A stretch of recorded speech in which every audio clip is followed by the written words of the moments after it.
Between her unbelievable skills, top-tier weapons, and array of Luminas, Maelle establishes herself as a damage-dealing powerhouse from the moment she joins the party in Clair Obscur Expedition 33. Without further ado, here's one of our favorite builds for the Lethal Fencer. Maelle has access to arguably the best weapon in the game, so you should try to get to it as soon as you can in Act 3 and level it up as high as possible. Lithium is a void elemental rapier and is earned by climbing the makeshift tower of the Reacher west of Visage's island and defeating Alicia in a duel at the top. The lithium weapon scales best with luck and agility, so focus on maximizing those attributes before distributing points elsewhere. Once both are at 99, give Maelle a little extra fortitude by adding to her defense and vitality. Otherwise, she'll be an easy target if she misses even a single parry. Of course, you're open to choose what works best for you, however, here's some of our favorite skills for Maelle. Even if you aggressively level up for skill points, Maelle's best powers remain locked until Act 3. Once she has them though, she can tear through most standard encounters on her own. Phantom Strike is ideal for clearing out groups, hitting all enemies multiple times with heavy void damage. Against bosses and elite enemies, it makes for a great opener for getting rid of minions.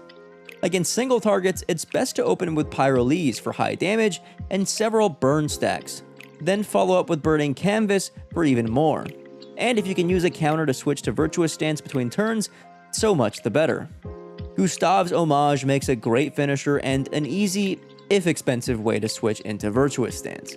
The main thing to note is that it's a lightning elemental attack, which isn't part of Maelle's usual lineup, so be aware of enemy resistances. Your last two slots should have utility skills. Breaking Rules smashes through enemy shields for only 3 AP, making it the game's most effective penetrator, while Floret Fury lets Maelle break enemies whose gauges are full while staying in Virtuous Stance. Like most late game builds, Maelle's ideal Lumina loadout can get expensive. You'll need to balance her Pictos with the rest of the party, sharing the more expensive abilities to make sure that everybody gets their most important powers. Start by ensuring that Maelle has the Luminous that every party member should have: Cheater, Painted Power, Dead Energy, Sweet Kill, Energizing Start, and Energizing Turn. These all help keep her health and AP up, while also providing the necessary edge against late game foes via extra turns and removing the damage cap. Most of Maelle's Luminas should be centered around increasing the damage that she deals, both through burn and through her skills and counters. Double burn is a must for Maelle, and since it's less critical for other characters, you can equip it to her as a Pictos and save 30 Lumina points. Pair it with Burn Affinity to deal more damage to burning foes, but don't bother equipping Critical Burn. At 99 luck, Maelle won't need the extra help landing critical hits. Full Strength, Auto Powerful, and Augmented First Strike help Maelle open fights strong, and taking as many of the augmented counter Luminas as you can afford makes her even more deadly on defense than on offense, as long as you can parry effectively.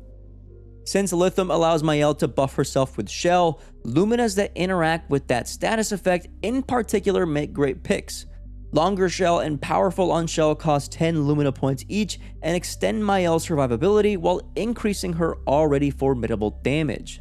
Since Lithium lets Maelle exploit marks without removing them, and Gustave's Homage gets more benefit from hitting marked targets, rewarding Mark is a good way to help defray the skill's high AP cost.